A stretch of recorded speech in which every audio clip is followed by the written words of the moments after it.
तो इस बार बछवाड़ा विधानसभा से मैं सत्यम प्रकाश खुल के आने वाला हूं चुनावी रणनीति को लेकर के, और इस बार कांटे की टक्कर होगी चाहे मेरे सामने उम्मीदवार कोई भी हो। और इस बीच हमारे साथ कई हजारों की संख्या में युवा है और जिन्होंने मुझे प्रोत्साहन दिया कि आप सत्यम भैया बछवाड़ा विधानसभा क्षेत्र से लड़े, मैं आपका साथ दूंगा। मुझे लगता है कि मैं इस लायक हूँ कि मैं आज के समय में युवा विधायक बनकर एक नाम कर सकता हूँ, अपने क्षेत्र के सेवा में अपना एक बड़ा योगदान दे सकता हूँ। मैं एक एनसीसी कैडेट्स भी हूँ, सी सर्टिफिकेट होल्डर हूँ और मैं माउंटेनियर यानी पर्वतारोही हूँ। इससे पहले मैं सीनियर अंडर रैंक पे काम भी कर चुका हूं और LMU से मैंने मैथमेटिक्स ऑनर्स में ग्रेजुएशन प्राप्त की है, उपाधि प्राप्त की है।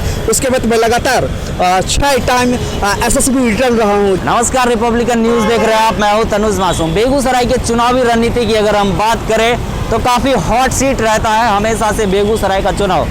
लोकसभा हो या विधानसभा का चुनाव हो, काफ़ी हॉट सीट बना रहता है। लोकसभा के चुनाव में पिछली बार हमने देखा कि गिरिराज सिंह के अपोजिट कन्हैया कुमार थे, CPI से उन्होंने चुनाव लड़ा था, काफ़ी कांटे की टक्कर थी, गिरिराज सिंह को जीत हासिल हुई थी। तो बेगूसराय हमेशा से राजनीति के लिए चर्चा में रहा है। ऐसे ही इस बार जब चुनाव की तैयारियां जोर शोर से है, बिहार विधानसभा चुनाव की तैयारी तमाम पार्टी जोर शोर से कर रही है, तो इस दौरान एक चौंकाने वाली खबर ये आई है कि बेगूसराय डिस्ट्रिक्ट के बछवाड़ा विधानसभा काफ़ी हॉट सीट इस बार बनने वाला है, जहाँ से रामदेव राय कांग्रेस के प्रत्याशी हैं और 7 बार वहां के विधायक रह चुके हैं। इस बार अपने बेटे को चुनावी मैदान में लेकर उतर रहे हैं, उनको कांटे की टक्कर देने के लिए एक निर्दलीय उतर रहे हैं। उनके सामने सत्यम प्रकाश निर्दलीय विधायक की कैंडिडेट होंगे वहां के और चुनाव लड़ेंगे। अब जानेंगे इनसे कि इनकी रणनीति आखिर क्या होगी, कैसे इन्होंने साहस कर लिया कि 7 बार विधायक रह चुके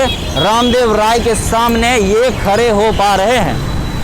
जी बिल्कुल, मैं शुक्रिया अदा करना चाहूँगा आपको इस रिपब्लिकन न्यूज़ में कि आज एक युवा अपनी देश की रक्षा के लिए, देश के शान के लिए, देश के अभिमान के लिए, देश के स्वाभिमान के लिए हमेशा से हर एक चीज़ों में आगे रहता है। और युवा अगर राजनीति में नहीं आता है तो ये शर्मनाक बातें होती है। और आज के दिन समय में युवा राजनीति को सरोकार मानते हुए सबसे आगे सफलता रचने का इतिहास रचना चाहती है। तो इस बार बछवाड़ा विधानसभा से मैं सत्यम प्रकाश खुल के आने वाला हूं चुनावी रणनीति को लेकर के, और इस बार कांटे की टक्कर होगी चाहे मेरे सामने उम्मीदवार कोई भी हो, वो कहीं के मंत्री हो। फिलहाल एक सोचने वाली बात ये रहेगी कि 7 बार कांग्रेस एक बड़ी पार्टी है, उनके सिटिंग विधायक रहे हैं रामदेव राय, इस बार अपने बेटे को लेकर मैदान में आ रही है, तो आप उनके अपोजिट खड़े हो रहे हैं, इस बार विधायकी लड़ रहे हैं वहाँ से, उम्मीद कैसे जागी कि आप जीत जाएंगे? सबसे बड़ी बात तो आज के समय में युवाओं का एक बड़ा मानसिकता चेंज हुआ है। एक युवा रणनीति और युवा राजनीति की शिकार अब सभी युवा वर्ग होते जा रहे थे। तो इस बीच युवाओं का एक नया जत्था उभरा है जो एक अच्छे राजनीति को, चरम उत्कर्ष की राजनीति को छोड़कर अपने स्वाभाविक राजनीति पर आने वाली है। और इस बीच हमारे साथ कई हजारों की संख्या में युवा है और जिन्होंने मुझे प्रोत्साहन दिया कि आप सत्यम भैया बछवाड़ा विधानसभा क्षेत्र से लड़े, मैं आपका साथ दूंगा। और मैं भी खुद अपने स्वाभिमान को लेकर के, अपने जज्बा को लेकर के और अपने अंदर जो साहस है, जो क्षमता है, उस चीज़ को लेकर मैं इस बार बछवाड़ा विधानसभा की धरती पर उतर रहा हूँ। चूंकि बचपन से ही एक मानसिकता बन चुकी थी, जीवन से। राजनीति में आने से पहले क्या करते थे? जी देखिए, राजनीति में आने से पहले मेरी कोई उम्र नहीं हुई है। श्री रामदेव राय जिसकी आप बात कर रहे हैं, वो महज 27 वर्ष की अवस्था में विधायक बनके हमारे क्षेत्र से चुने गए थे और मैं इस बार उनका रिकॉर्ड तोड़ रहा हूँ। मैं बता देना चाहता हूँ कि मेरी उम्र अभी सिर्फ और सिर्फ 26 यानी 26 साल हुई है। तो मैं उनका एक जोरदार रिकॉर्ड तोड़ने वाला हूँ। इस पूरे बिहार की धरती पर एकलौता ऐसा विधायक बनने वाला हूँ इस बार कि जो मात्र 26 वर्ष का होगा, सबसे युवा होगा और देश के सुशासन में, देश के शासन में एक अग्रिम भूमिका निभाने का काम करूँगा मैं। आपके सामने ऐसे बहुत सारे उम्मीदवार खड़े होंगे जो काफ़ी एक्सपीरियंस्ड हैं जी, उनके सामने, उनके मुकाबले आप राजनीति में नॉन एक्सपीरियंस्ड हैं, तो फिर कैसे झेल पाएंगे उस चीज़ को?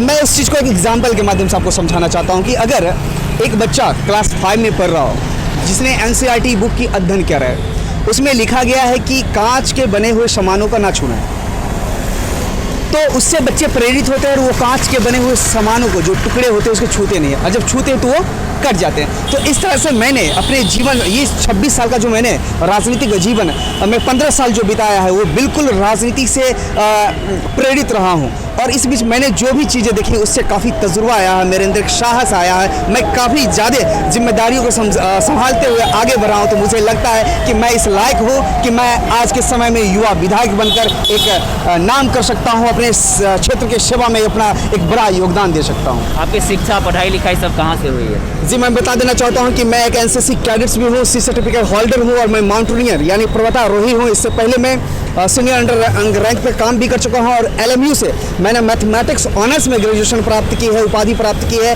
उसके बाद मैं लगातार 6 टाइम SSB रिटर्न रहा हूँ, जहाँ पर आर्मी ऑफिसर्स की बहाली की जाती है। 4 टाइम मैं भोपाल से और 2 टाइम इलाहाबाद से, उसमें से 4 टाइम स्क्रीनिंग आउट रहा हूँ और 2 बार मैं कॉन्फ्रेंस आउट होकर आया हूँ। तो ये मेरे लिए एक चैलेंज का विषय था। जब मेरे पिताजी जब अपनी जीवित अवस्था में थे तो उन्होंने कहा था कि बेटा कुछ करो ना करो, मेरे सामने तुम एक ऑफिसर्स बन के चले आओ। लेकिन हमारे दिमाग में एक उथल पुथल पहले से ही मची हुई थी कि बिहार की परंपरागत राजनीति को देखकर मेरे अंदर एक बिल्कुल विकराल सा रूप रहता था हमेशा कि एक नई सोच, नई उमंग के साथ युवाओं को यहाँ तैयार होना चाहिए, युवाओं को यहाँ लड़ना चाहिए। और उसी सोच के साथ आज मैं आगे हूँ, अपने जॉब को छोड़ करके, अपने पढ़ाई को छोड़ करके मैं सिर्फ और सिर्फ एक युवा राजनीति को लेकर आगे बढ़ना चाहता हूँ और देश की सेवा करना चाहता हूँ। बिहार में अक्सर ऐसा देखा जाता है कि जिनके परिवार से अगर राजनीति बेस्ड परिवार हो वो उनके लिए आसानी होती है। तो आपके परिवार में कोई राजनीति में थे पहले से क्या? जी बिल्कुल नहीं थे। मैं इसी अंधविश्वास को आज के समय में तोड़ना चाहता हूं कि बिहार के हर एक धरती, हर एक कोने से जो बछवाड़ा विधानसभा में आज के युवा हैं वो एक बात कान खोल के सुन ले कि कभी भी परंपरा को रूप में लेकर नहीं चलना है। परंपरा को तोड़ने की बात कर रही है, लेकिन वो परंपरा सांस्कृतिक और विरासत नहीं होनी चाहिए। वो परंपरा अगर गंदी राजनीतिक से प्रेरित हो तो उससे तोड़ने में कोई गुरेज नहीं। अच्छा, बिहार में जातीय समीकरण भी काफ़ी चलता है राजनीति में, इसको किस रूप में आप लीजिएगा? देखिए, मैं जाति बात को जहाँ तक बात करता हूँ तो मैं जाति बात को बिल्कुल नग्न जीरो मानता हूँ। क्योंकि एक इंसान के काम आ जाए, इससे बड़ी इंसानियत की कोई और बात हो नहीं सकती। तो मुझ जैसे युवाओं के लिए इंसानियत बहुत बड़ा धर्म है, यही हमारी जाति है, यही हमारा कर्म है और इससे बड़ा मैं कुछ भी नहीं कर सकता। और राजनीति में मेरी युवाओं को इंसानियत के राह पे चलना है और आगे को गर्व करना है। ये थे हमारे साथ सत्यम प्रकाश, जो बेगूसराय डिस्ट्रिक्ट के बछवाड़ा विधानसभा से इस बार निर्दलीय चुनाव लड़ने वाले हैं। इनके सामने होंगे धुरंधर कांग्रेस के विधायक, सिटिंग विधायक हैं रामदेव राय। इस बार अपने बेटे को लेकर उतरेंगे। बेबाकी से इन्होंने आपने इनको सुना। ऐसे ही तमाम अपडेट्स पाने के लिए बने रहे रिपब्लिकन न्यूज़ पर। सहयोगी शुभम के साथ मैं तनुज मासूम लेकर आता रहूँगा आपके लिए छोटे बड़े तमाम अपडेट्स। रिपब्लिकन न्यूज़ से जुड़ने के लिए सब्सक्राइब बटन दबाकर चैनल को सब्सक्राइब करें। नोटिफिकेशन प्राप्त करने के लिए यहाँ बेल को दबाएं। वीडियो अच्छा लगे तो लाइक करें और दोस्तों के साथ शेयर करना ना भूलें।